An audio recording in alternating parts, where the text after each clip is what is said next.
Lanao del Sur. Your Honor, there is already a transmission of COC from Lanao del Sur. We request authority, Your Honor, to generate the results and print them, Your Honor. Authority granted.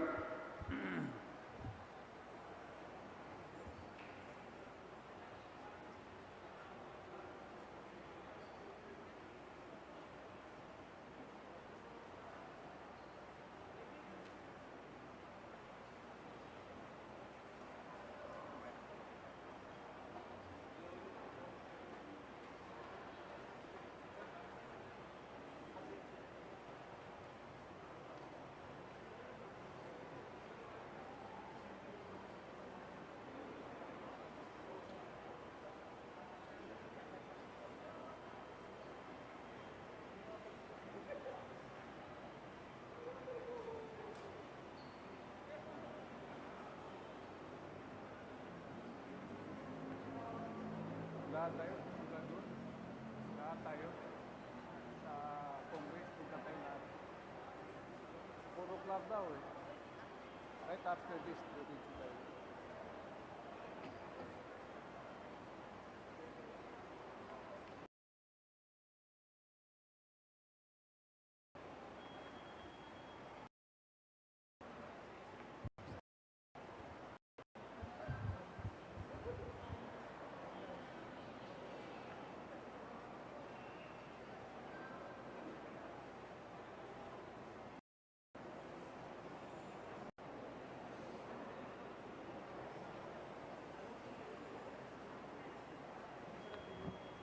Your Honor, the COC of Lanao del Sur has already been printed and is ready for the parties to peruse the COC, Your Honor. Let the parties, watchers, and counsel view the scene.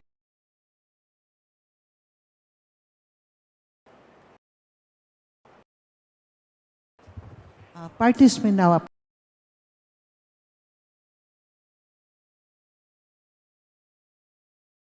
approach.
Your Honor, parties and councils have already viewed the COC from Lanao del Sur.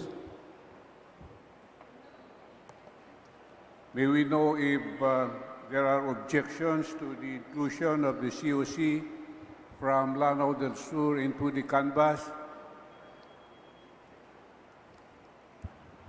We hear none, Your Honor. Hearing none, the COC from Lanao del Sur is hereby included in the canvas results for party list.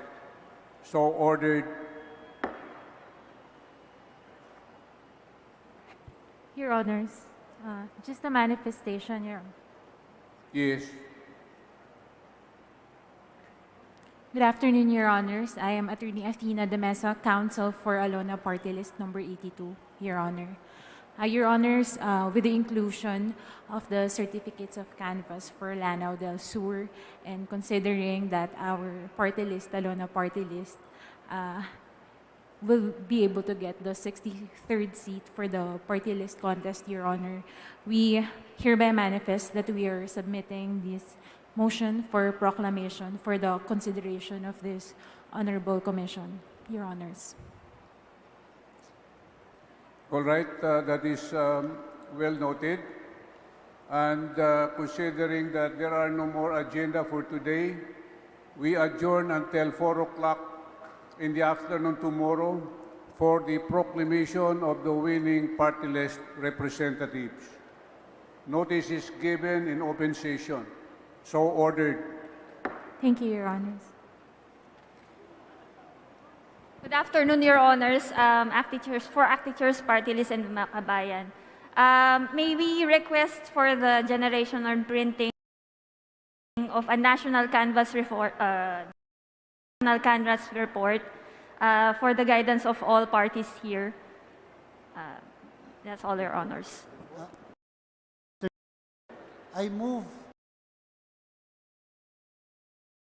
that we refer the group for them to prepare canvas report number 8, which will be the basis of our proclamation, and we will make available canvas report number 8 immediately to the parties for their perusal. Yeah. Yes, Counsel. Raul Casipit, Your Honor, about the party list. May I make a short manifestation, Your Honor? Your Honor, as we are about to end our canvassing today, we are also making a history in the Philippine elections. I would like to thank the Commission on Elections, all the women and men of the COMELEC, including the attached agencies, for conducting the election which is accurate. Accurate in the sense that it is acceptable, credible, correct and clean, uniform, undisturbed, reliable, accuracy, timely, transparent, exact, exemplary elections. With that, Your Honors, may I ask all the parties and all the councils to give round of applause to the COMELEC for a job well done. Thank you very much.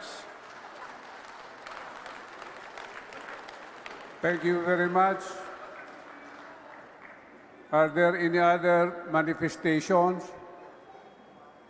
All right. The motion of Commissioner Garcia to refer the COC of Lanao del Sur to the tabulation group is hereby approved. And also for the tabulation group to make available the final tabulated results for party list as soon as possible. All right, our session for today is hereby suspended until tomorrow at 4 o'clock in the afternoon. All rise.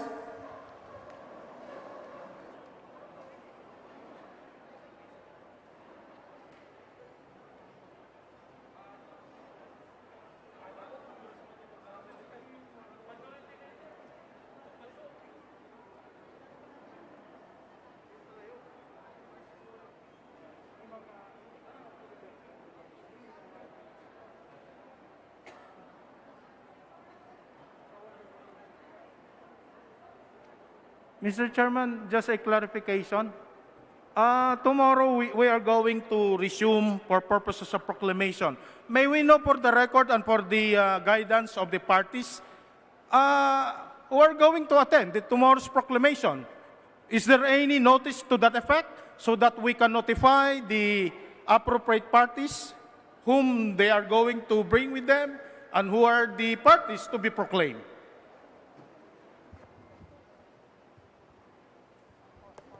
The supervisory group will notify the winning party list representatives.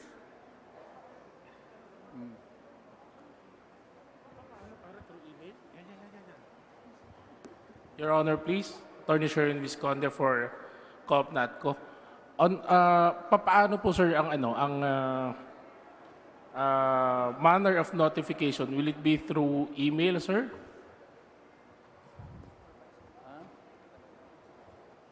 Will the supervisory group respond to that? We will be sending it through email, but you're present now. You can also give us email address or phone number where we can contact your principal directly. Ma'am, how we would we be able to know if we're the winning?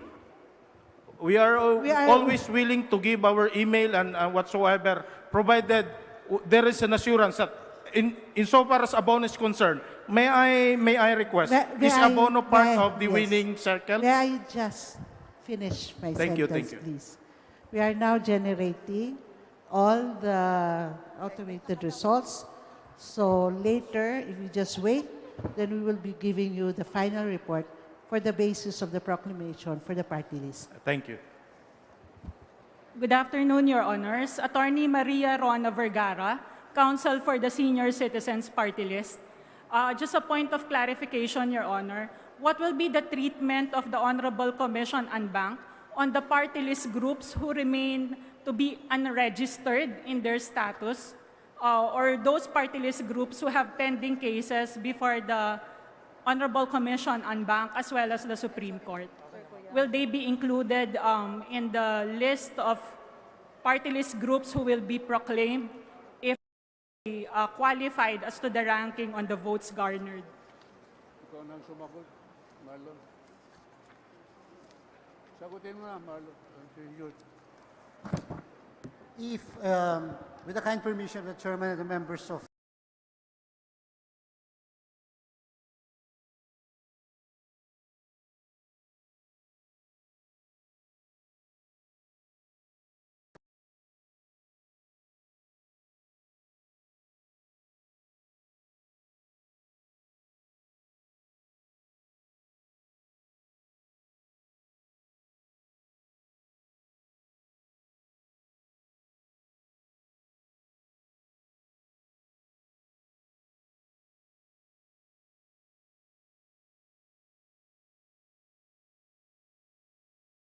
certificate of proclamation, but will refrain from issuing a certificate of proclamation to the party list nominee until the issue is resolved by the commission.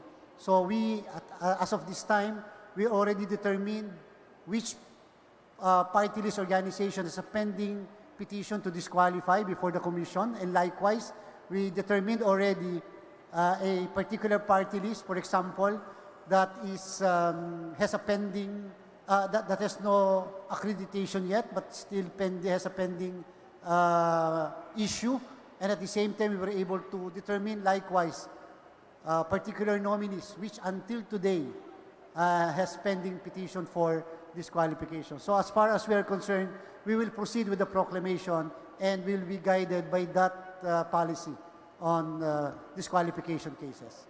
Thank you very much, Your Honor.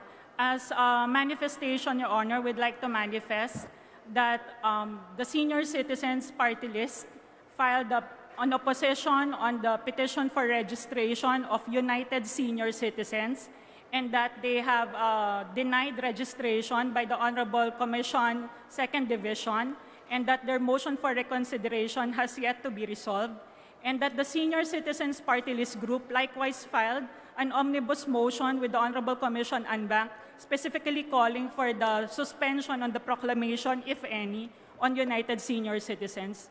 Thank you very much, Your Honors.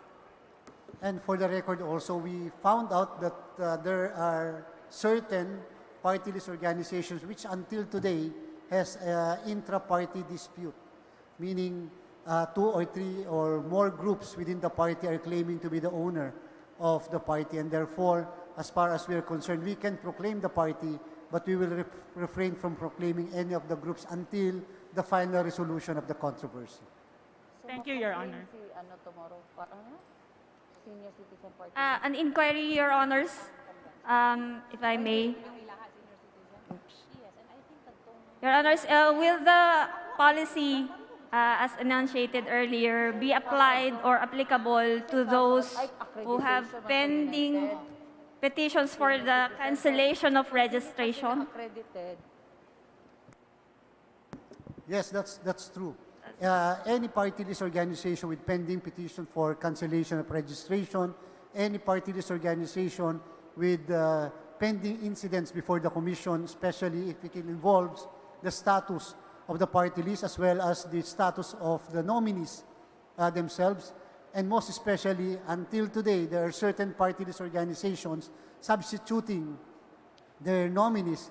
If it will affect, or if there is any effect as whatsoever, we will be guided by this policy as far as proclamation is concerned. Thank you, Your Honors. But if I may, I'll just put into the record the President. What happened in 2019? In 2019, to be specific, on May 22, 2019, the party list, the winning party list under the Makabayan Coalition ng Mamamayan or Makabayan, who all were facing a petition for the cancellation of their registration, we were proclaimed on May 22, 2019, and our certificates of proclamation were issued immediately after. For our case, ACT Teachers Party List, we have been issued our COPs on June 10, and we took our oath of office on the basis of those COP June 27, Your Honor. For other party lists under the Makabayan, their COPs and their oaths of office were occurred much earlier. That's all, Your Honors. Sorry, for the information of the body, Your Honors, our petition, that petition was decided by the First Division on our favor 7 months later, on January 30, 2020. That's all, Your Honors. Thank you.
Please just wait for 30 minutes for you to be shown the final report. So we'll have it signed by the commissioners, and then we will show it to you, or show it first to all of you.